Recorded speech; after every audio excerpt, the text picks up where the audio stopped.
আসসালামু আলাইকুম স্যার, আমরা কি অবস্থা সবার? আশা করি সবাই ভালো আছেন। তো আজকে আমরা এই ভিডিওতে আলোচনা করবো স্যার আমাদের হাফ হেডার থেকে ফুল হেডার বাস্তবায়ন। অলরেডি স্যার আমরা দুইটা ক্লাস হাফ হেডার এবং ফুল হেডার নিয়ে আলোচনা করেছিলাম, যেটা স্যার হাফ হেডার থেকে ফুল হেডার বাস্তবায়ন করার জন্য অনেক বেশি ইম্পর্টেন্ট।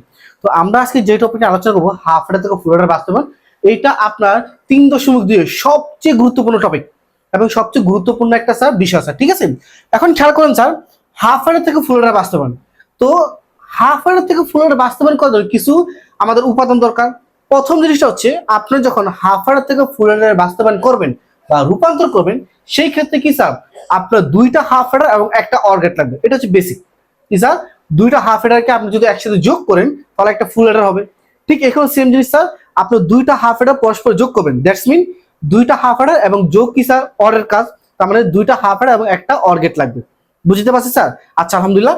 এখন হাফ হেডার থেকে ফুল হেডার করার জন্য আপনার টোটাল এখানে 5টা মান জানা থাকতে হবে। কয়টা মান স্যার? টোটাল 5টা মান। ঠিক আছে, আমি একটু সুন্দর করে লিখছি 5টা মানটা, কারণ আপনার কাজে লাগবে স্যার। ঠিক আছে, প্রথম যে মান হচ্ছে স্যার সেটা হচ্ছে S1 ও C1। দেখেন, প্রথম মান হচ্ছে কি স্যার S1 ও C1। এই S1 ও C1 আমরা কোত্থেকে পাবো? এই S1 ও C1 আমরা পাবো স্যার হাফ হেডারে যে যৌগিক মানটা আছে সেই মান থেকে নিব। আবার বলছি স্যার, যারা অলরেডি এই ক্লাসটা করতেছেন, যারা হাফ হেডার ফুল হেডার দেখেন নাই, তারা ওই ভিডিওটা দেখে এই ক্লাসটা করতেছেন, অনেক বেশি সহজ হয়ে যাবে। ঠিক আছে স্যার? তাহলে এই যে S1 এবং C1 আমরা কোত্থেকে পাবো? আমরা নিব কি স্যার ওই যে হাফ হেডারের যে যৌগিক মানটা আছে না সেটা থেকে। তাহলে হাফ হেডারের যৌগিক মানটা আমরা কি পাইছিলাম স্যার, মনে আছে? A XOR B, R C এর মান পাইছিলাম A ইনটু B। একবারে সহজ, একবারে সহজ স্যার। ঠিক আছে, আচ্ছা। এরপরে স্যার আমাদের কি লাগবে স্যার? আমাদের লাগবে S2 আর হচ্ছে C2 আর হচ্ছে C0। দেখেন টোটাল 5টা মান। টোটাল কয়টা মান স্যার? 5টা। দেখি স্যার ভিডিও দেখা যাচ্ছে কিনা। হ্যাঁ, অবশ্যই দেখা যাচ্ছে। আচ্ছা, তো কয়টা মান লাগবে স্যার? 5টা। এই 5টা মানের ভিতরে আমরা এই যে দুইটা মান, এটা আমরা কোত্থেকে নিচ্ছি? আমরা এটা নিচ্ছি আমরা হাফ হেডারের যে যৌগিক মানটা আসলো সেই হাফ হেডার আমরা যৌগিক মান থেকে নিচ্ছি, তাই না? এখন আমাদের লাগবে কি স্যার? S2 C2 এবং C0। এখানে স্যার অনেকে SI বলে, CI বলে, ইনপুট আউটপুট। হ্যাঁ, ওটা লিখলেও চলে, কিন্তু আমি লিখছি না, কারণ ওটা লিখলে বলে অনেক বেশি আউলা যায়, পেস খাওয়া যায়। ঠিক আছে, আচ্ছা। তাহলে খেয়াল করেন স্যার, আমাদের কি স্যার S2 C2 এবং C0। এই যে S2 এবং C2 এইটা আমরা নেবো স্যার ফুল হেডার থেকে। এটা আমরা কি নেবো স্যার? ফুল হেডার থেকে। কি থেকে নেবো স্যার? আমরা ফুল হেডার। এখন দেখেন ফুল হেডার যৌগিকটা অবশ্যই কিটা স্যার, কারণ আমরা জানি স্যার হাফ হেডার ও ফুল হেডার দুইভাবে রূপান্তর করা যায়। একটা হচ্ছে মৌলিক গেট, একটা হচ্ছে যৌগিক গেট।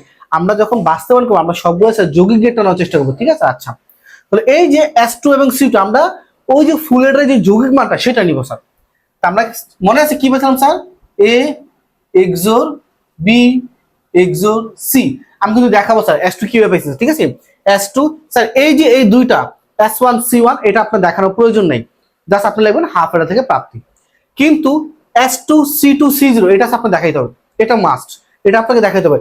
অনেকে স্যার এই অঙ্ক সমীকরণ দিয়ে করে, অনেকে স্যার যে আমার মতো করলে হবে, সমস্যা নেই, একই কথা স্যার। ঠিক আছে, তাহলে আমরা এই C2 মান কোত্থেকে পেয়েছি এটা ডিক্লেয়ার করবো স্যার। ঠিক আছে, তাহলে আমরা C2 মান দেখেন কি পাইছিলাম স্যার, মনে আছে? আমরা যে পাইছিলাম স্যার হাফ হেডার যে যৌগিক মানটা, তাই না স্যার? সরি, ফুল হেডার যে যৌগিক মানটা কি পাইছিলাম sir? A bar B bar C plus A bar B C bar plus A B bar C bar plus A B C। আমার মানটা মুখস্থ হয়ে গেছে, অনেক ব্যাচ করে 4-5 বছর আইসিএল পড়তেছি, তো মানটা মুখস্থ হয়ে গেছে। এখন খেয়াল করুন স্যার, এটাকে আমরা সরল করবো। কি কমন যায় স্যার? এবার কমন যায়, তাই না? এবার যদি কমন নেই, দেখেন এই দুইটা লাইনের ভিতরে কি কমন যায়, মানে কোনটা মিলস আছে? এবার মিলস আছে। যদি এবার মিলে তাহলে বাকি হলো কি sir? B bar C plus B C bar. এই দুটা লাইনে কি মিলে দেখেন তো স্যার? এই দুইটা লাইনে এ মিলস আছে। যদি এ মিলে তাহলে কি বাকি হলো sir? B bar C bar plus B C. ওটা আমরা স্যার খেয়াল করেন, আমরা ফুল হেডারের যে যৌগিক মানটা সেম কাজটা আমরা এখানে আবার করবো স্যার। ঠিক আছে, তাহলে এটা এবার এটা কোনো সূত্রের সাথে মিলে? অবশ্যই স্যার, এটা বি এক্স সি এর সাথে মিলে। আমি এই ক্লাসগুলো করাইছি স্যার, ফুল হেডারের ক্লাসগুলো করাইছি, আপনি দেখে আসেন। আমি নতুন করে করেন, এমনি ক্লাসটা বড় করবো না। সহজ জিনিস অনেকে বড় করে, বড় করার দরকার নেই, টেকনিক্যালি বুঝেন স্যার। ঠিক আছে, তো এটা একটা সূত্র স্যার। কি স্যার? বি এক্স সি কিভাবে আমাদের আগের ভিডিওতে দেওয়া আছে, দেখে আসেন স্যার। আমার অ্যান্সার কি স্যার? B x C. এটার একটা মান আছে স্যার, এটা কি স্যার? এটা হবে স্যার এই যে মানটা পাই গেলাম। বুঝতে পারছি স্যার। এখন আমরা বলবো কি স্যার? ধরি, স্যার ধরি বি এক্স ও সি সমান সমান এক্স, এটা ধরলাম স্যার। তাহলে যদি এটা ধরি এবার এটা মানে আমরা কি ধরছি স্যার এক্স, তাহলে এই জন্য এক্স প্লাসের প্লাস আবার এ, এটা মানে কি স্যার এক্স ধরছি কিন্তু এখানে বার আছে, তার মানে কি হবে স্যার এক্স বার হবে। বুঝতে পারছি? আবার একটা সূত্রের সাথে মিলছে স্যার এক্স জোরে, তাই না স্যার? আমরা বলতে পারি না স্যার এ এক্স জোর এক্স, আর এক্স এর মানে আমরা কি পাইছি বি এক্স জোর সি, এরপরে এবার মান বসিয়ে বি এক্স জোর সি, এই মানটা স্যার আমরা এখানে লিখছি স্যার, এই মানটা কি স্যার আমরা এখানে লিখছি।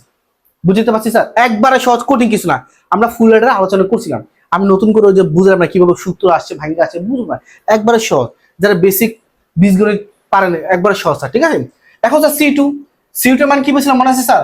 আমরা ফুল রেডার যে সি এর মানটা পাইছিলাম সেটা কি sir A bar B C plus A B bar C plus A B C bar plus A B C, এই মানটা পাইছিলাম স্যার।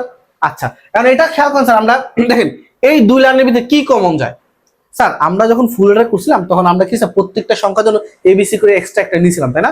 এই ক্ষেত্রে স্যার ফুল রেডার ক্ষেত্রে আপনার নেওয়ার দরকার নেই, ঠিক আছে? আচ্ছা এখন খেয়াল করেন স্যার এই দুটো লাইনের ভিতরে কি কমন যায়? দুটো লাইনের ভিতরে স্যার আমার সি কমন যাচ্ছে, কি কমন যাচ্ছে সি, সি যদি কমন যায় তাহলে কি রইল স্যার বাকি এ বার বি প্লাস এ বি বার।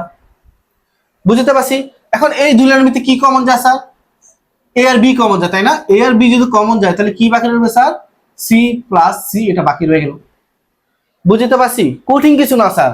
এরপরে খেয়াল করেন স্যার, তা এটা কি একটা সূত্রের সাথে মিলে না এ এক্স জোর বি, ঠিক আছে? সূত্রের সাথে মিলে স্যার, তাহলে আমরা বলতে পারি না স্যার এ এক্স জোর বি, এটা কিন্তু সূত্র, তোমরা জানো কিনা? এই যে স্যার লিখে দিচ্ছি স্যার আপনাকে, এ বার বি প্লাস এ বি বার, এটা একটা সূত্রের সাথে মিলে স্যার, এটা একটা কি সূত্র। যারা এই ক্লাসগুলো করতেছে তারা অবশ্যই সূত্রগুলো জানেন, আমি মনে করছি স্যার, ঠিক আছে? আর যারা না জানেন তারা বেসিক ক্লাসগুলো করে আসেন স্যার, ঠিক আছে? আমরা ঠিক এর আগের ক্লাসেই আলোচনা করছিলাম স্যার, ঠিক আছে? আচ্ছা এরপরে খেয়াল করেন স্যার এ বি, এটা কোন সূত্রের সাথে যায়? অবশ্যই স্যার, আমাদের একটা সূত্র ছিল কি স্যার, আমাদের একটা উপপাদ্য ছিল কি স্যার, এ বার প্লাস এ সমান সমান কি স্যার আমাদের 1 সমান সমান কি স্যার 1। তো এখানে এ বারের জায়গায় পরিবর্তে সি আছে স্যার, সেম অ্যান্সার কি আসবে স্যার আপনার ইনটু 1। আপনি এ বির সাথে গুণ করলে কি স্যার অ্যান্সার, এক গুণ করলে কি স্যার অ্যান্সার এ বি আসবে। এই জন্য আমরা এই কথা লিখলাম না স্যার, এই কথা আমরা লিখলাম না, কারণ গুণ করলে লাভ আর কিন্তু একই আসবে, ঠিক আছে? আচ্ছা হ্যাঁ, এখন স্যার আমরা একটু যদি সাজা লিখি স্যার, আমরা যদি প্রথম লিখি এ এক্স জোর B into C plus A B. বুঝতে পারছি স্যার? দেখেন এই কথাটা একটু সিটাকে আগে পড়ে নিলাম। এখন খেয়াল করেন স্যার, আমরা বলতে পারি না স্যার এই যে এই লাইনটা, এই লাইনটা হচ্ছে আপনি কি স্যার সি টু, এটা হচ্ছে কি স্যার আপনার সি টু। তাহলে আমরা সি টু এর মান কি পেলাম স্যার? সি টু এর মান পেলাম এ এক্স জোর বি ইনটু সি। বুঝতে পারছি স্যার? আর এই যে A B A into B, এটা কিসের মান? দেখেন ওই যে এটা সি ওয়ান এর মান, তাহলে আমরা বলতে পারি এটা কিসের মান স্যার? এটা হচ্ছে আপনার সি ওয়ান। দুইটা পরস্পর কি অবস্থা আছে? যোগ অবস্থা আছে। আর সি টু এর সাথে যদি সি ওয়ান আপনি যোগ করেন তাহলে আপনি কি পাবেন জানেন স্যার? তাহলে আপনি পাইবেন সি জিরো। তাহলে সি জিরো মানে আমরা কি পাইছি স্যার? সি জিরো আমরা মান পাইছি sir C two plus C one, অথবা C one plus C two, একই কথা স্যার। বুঝতে পারছি স্যার? আপনি যদি এটা ভাঙ্গায় লিখতে পারেন, ভাঙ্গা আমরা লিখি না কারণ পোলাপাইন অনেক বেশি প্যারা মনে করে, তারপর ভাঙ্গা লিখি স্যার সি টু এর মান কত আছে উপরেটা, তাহলে আমরা এটা ফুল ফর্মে লিখতে পারি স্যার সি প্লাস এ ইন্টু বি। আপনি যদি এটা ফুল ফর্মে লিখতে পারেন অথবা কি স্যার শর্টলি, আমরা যেভাবে শর্টলি ব্যবহার করি সেটা আপনি কি স্যার লিখতে পারেন, একই কথা স্যার, দুইটার মানে কি স্যার একই কথা। বুঝতে পারছি স্যার? এই যে আপনি যখন লিখবেন তখন এই যে মানগুলো ডিক্লেয়ার করতে, হ্যাঁ স্যার আমি এখান থেকে পেয়েছি এখান থেকে পেয়েছি। বুঝতে পারছি স্যার? আচ্ছা এখন স্যার আপনি এটা এইভাবে কি সাদা লেখা দরকার? হ্যাঁ অবশ্যই সাদা লেখা দরকার। আপনি যদি এইভাবে সাদা লেখেন S one C one S two C two C zero, তাহলে আপনার না চিত্র কত অনেক বেশি সহজ হবে। আমাদের এখানে কিন্তু চিত্র আঁকতে, তাই না? আমরা প্রমাণ করব দুইটা হাফ এডার এবং একটা অর্গেট মিলে কি হয় আমার ফুল এডার, সেম জিনিসটা আমরা এখানে প্রকাশ করবো চিত্রের সাহায্যে। বুঝতে পারছি স্যার? আচ্ছা তাহলে আপনি কিন্তু অবশ্যই উপরে টাইটেল করে লিখবেন হাফ এডার থেকে ফুল এডার বাস্তবায়ন করা যায় কিভাবে, দুইটা হাফ এডার এবং একটা অর্গেট সমন্বয়ের মাধ্যমে কি স্যার আমাদের একটা ফুল এডার বাস্তবায়ন করা যায় খুব সহজে স্যার, ঠিক আছে? আচ্ছা তাহলে এখানে আমরা প্রথমে কি স্যার এস ওয়ান আছে, তার এখানে তিনটা সংখ্যা দেবো স্যার এ বি আর একটা হচ্ছে সি। বুঝতে পারছি স্যার? আচ্ছা প্রথমে এস ওয়ান মানে কি স্যার এ এক্স জোর বি, আমরা প্রথম S1 এর মান নিব কি স্যার, দেখেন S1 এর মান নিচ্ছি কি স্যার আমরা a XOR b। এটা হচ্ছে কি স্যার আপনার S1, আমি একটু হাইলাইট করে দিই বিষয়টা। এটা হচ্ছে কি স্যার আপনার S1, বুঝতে পারছি। তারপরে খেয়াল করুন স্যার C1 এর মান কত স্যার, a এর সাথে b কি অবস্থা আছে, গুণ অবস্থা আছে। তাহলে আমরা এই যে এটা a এর মান না, এই দেখেন এটা a এর মান, এটা কিসের মান স্যার, b এর মান, দুইটা পরস্পর গুণ অবস্থা আছে মানে AND গেট। আমরা AND গেটের চিত্র রাখবো।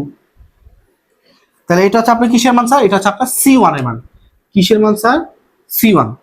বিষয়টা ক্লিয়ার, বিষয়টা ক্লিয়ার স্যার। আচ্ছা এরপর কি স্যার C2 না স্যার, সরি S2 না স্যার, S2 এর মান কি sir a XOR b XOR c, তাই না?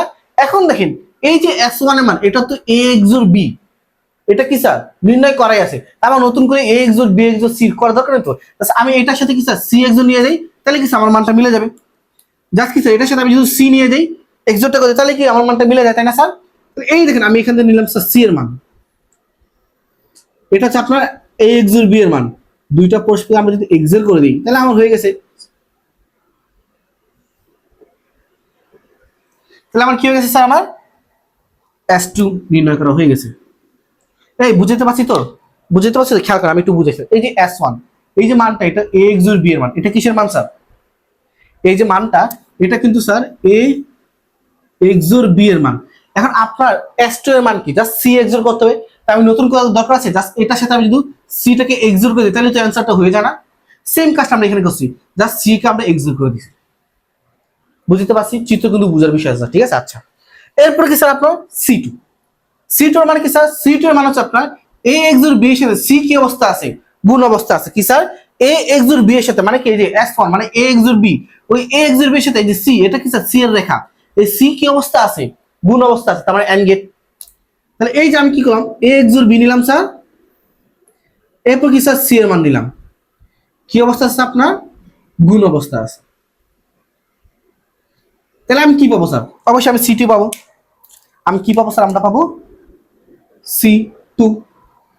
বুঝতে পারছি স্যার, C2 পেলাম। এরপর খেয়াল করুন স্যার C0 মান কি স্যার, C2 এর সাথে C1 কি অবস্থা আছে, যোগ অবস্থা আছে। এটা কিসের মান, C এর মান, এটা কিসের মান, C2 এর মান, দুইটা পরস্পর কি অবস্থা আছে, যোগ, মানে AND গেট। কি স্যার আপনার AND গেট, যোগ অবস্থা আছে। শেষ, এই হচ্ছে চিত্র স্যার, একবারে সহজ, কঠিন কিছু না স্যার। আমি কি আবার চিত্র বুঝাবো, আচ্ছা খেয়াল করেন স্যার বুঝাই। প্রথম কি a XOR b, আমরা a থেকে নিলাম b থেকে নিলাম, ঠিক আছে। এটা আমি নিচে আবার একটা চিত্র করেছি আপনাদের আবার বোঝানোর জন্য স্যার। দেখেন আমি প্রথম কি নিব স্যার, a এর মান নিব, b এর মান নিব, c এর মান নিব। স্যার আমি দেখেছি নিচে চিত্র বোঝা যাচ্ছে, হ্যাঁ অবশ্যই বোঝা যাচ্ছে। আচ্ছা হ্যাঁ, এখন প্রথম মান কি স্যার, দেখেন প্রথম মান হচ্ছে আপনার a XOR b, বুঝতে পারছি। আমরা প্রথম কি স্যার, আমরা তো গেটের অঙ্ক বুঝি তাই না স্যার, প্রথম কি স্যার আপনার a XOR b, বুঝতে পারছি। পরবর্তী মান কি স্যার, a ইন্টু b, এখানে a আর b এর লাইনটা কাটাই আছে, আমি নতুন করে লাইন কাটবো না, ওইখান থেকে স্যার সংযোগ দিয়ে দেবো স্যার। কি স্যার আমরা দেখেন এর সাথে এটা একটু নিচে নেবেন স্যার, যেন সি মাঝখানে একটা সুন্দর একটা রেখা যেতে পারে স্যার, ঠিক আছে। কি অবস্থা আছে আপনার, গুণ অবস্থা আছে, বুঝতে পারছি স্যার। আচ্ছা এরপরে খেয়াল করুন স্যার আপনার C2 এর মান কি, সরি স্যার আমার S2, আমার S2 এর মান কি, S2 এর মান হচ্ছে sir a XOR b plus c XOR, মানে a XOR b XOR c XOR, তাই না? তারপরে দেখেন এই যে লেখাটা এটা আমার a XOR b XOR এর মান, এটা সাথে যদি আমি c টাকে XOR করে দিই আমার বিষয়টা সহজ হয়ে যাচ্ছে। আমি কি স্যার এটার সাথে কি স্যার আমি যদি c XOR টা আমি কি XOR করে দিচ্ছি স্যার, ঠিক আছে, কি করে দিচ্ছি স্যার, XOR করে দিতেছি, বুঝতে পারছি। আচ্ছা পরে খেয়াল করুন স্যার C2, C2 এর মান কি স্যার, a XOR b এর সাথে c কি অবস্থা আছে, গুণ অবস্থা আছে। এটা কিসের লেখা, a XOR b, এটা কি স্যার c, কি অবস্থা আছে স্যার, আমার গুণ অবস্থা আছে। গুণ হলে কি স্যার আপনার দ্বি চিহ্ন হয়, মানে AND গেটের। এটা কি স্যার আপনার C2, এটা কি স্যার আপনার C2, আর এটা হচ্ছে কি স্যার আপনার C1, এটা হচ্ছে S1, এটা হচ্ছে S2। এই দুটো প্রশ্ন কি অবস্থা আছে, C1 আর C2 যোগ করলে আমরা কি পাবো, C0। তাহলে আমি C1 এর সাথে আমি C2 কি স্যার একটা OR গেট দিয়ে দিলাম, পাই গেলাম স্যার আপনার C0। কি পাই গেলাম, দুসরা C0। বুঝতে পারছি, একবারে সহজ, কঠিন কিছু না। এইভাবে যদি আপনি সুন্দর করে খাতা লিখে দেন, আপনার মার্ক ইনশাল্লাহ আসবে স্যার। ঠিক আছে, আচ্ছা বুঝিয়ে বুঝুন। এখন আমরা জানি স্যার হাফ হেডার, তাই না? হাফ হেডার গেটটা কি ছিল মনে আছে স্যার? আমাদের হাফ হেডার গেটটা ছিল যে অনেকটা এরকম ভাবে, দুইটা কি স্যার, একটা এক্সোর গেট এবং একটা কি স্যার অ্যান্ড গেট, তাই না স্যার? যারা ক্লাসগুলো করছেন তারা কিন্তু দেখছেন স্যার। ঠিক আছে, এইভাবে মানগুলো ছিল স্যার। আচ্ছা ঠিক আছে, এটা ছিল আপনার হাফ হেডারের চিত্র ছিল স্যার। যৌগিকটা অবশ্যই কিসেরটা, আপনার যৌগিকটা। খেয়াল করেন এখানে দুটা স্যার হাফ হেডার গুলো না, দেখেন দুটা চিত্র মিলতেছে না, এখানে সেম দুটো চিত্র মিলতেছে না। আর একটা কি স্যার, অর্গেট। আমি প্রথমে কি বলছিলাম, দুইটা হাফ হেডার এবং একটা অর্গেট, সেম দুইটা হাফ হেডার একটা অর্গেট। বুঝতে পারছি স্যার, বুঝতে পারছি। এই হচ্ছে কি স্যার আপনার হাফ হেডার থেকে ফুল হেডারের বাস্তবায়ন নিয়ম স্যার। খুব সহজে নির্ণয় করা যায় স্যার। ঠিক আছে স্যার, তুলে ফেলেন স্যার, তাড়াতাড়ি তুলে ফেলেন। আর যদি কেউ যদি কোনো জিনিস বুঝে না, আমাদের হোয়াটসঅ্যাপ গ্রুপে লিঙ্ক দেওয়া আছে, আপনার গ্রুপে অ্যাড হতে পারেন। আমরা এখানে প্রতিনিয়ত আমরা আপডেট দিয়ে থাকি স্যার। ঠিক আছে, কিভাবে করা যায়, আমরা ওইখানে অনেক সমস্যা আমরা সমাধান করি ফ্রিতে স্যার। ঠিক আছে, এখন আমাদের পেড কোর্স চালানো নেই, সামনে ইনশাল্লাহ হবে। কিন্তু আপাতত আমরা অবশ্যই কিছু আমরা ফ্রি কোর্স বলে দিয়েছি, আপনি চাইলে দেখতে পারেন। আপনি চাইলে বিভিন্ন বোর্ড কোর্সের সমস্যা থাকলে আমাদের সাথে কন্ট্যাক্ট করতে পারেন স্যার। আমাদের পেজ আছে ফেসবুকে স্যার, আমাদের দুইটা পেজ স্যার, একটা হচ্ছে অগ্রদূত একাডেমি, আর একটা হচ্ছে ফাইম স্যার। আপনাদের দুইটা পেজে কি স্যার আপনার অ্যাড থাকতে পারেন, ওখানে আমরা প্রতিনিয়ত আপডেট দিই আসলে কি কি পরিবর্তন হচ্ছে, আইসিডি কোনো রুটিন পরিবর্তন হচ্ছে কিনা, আইসিডি কোনো টপিক পরিবর্তন হচ্ছে কিনা, আর নতুন যে অঙ্কটা কিভাবে করা যায় আর কত নিয়মে করা যায়, এগুলো নিয়ে আমরা স্যার আলোচনা করি স্যার। আপনি চাইলে ওখানে অ্যাড হয়ে থাকতে পারেন স্যার। লিঙ্কগুলো আমাদের ডিসক্রিপশনে স্যার দেওয়া থাকবে স্যার। ঠিক আছে, আশা করি বিষয়টা বুঝতে পারছেন। খুব সহজ স্যার, তাড়াতাড়ি তুলে ফেলেন স্যার। ঠিক আছে।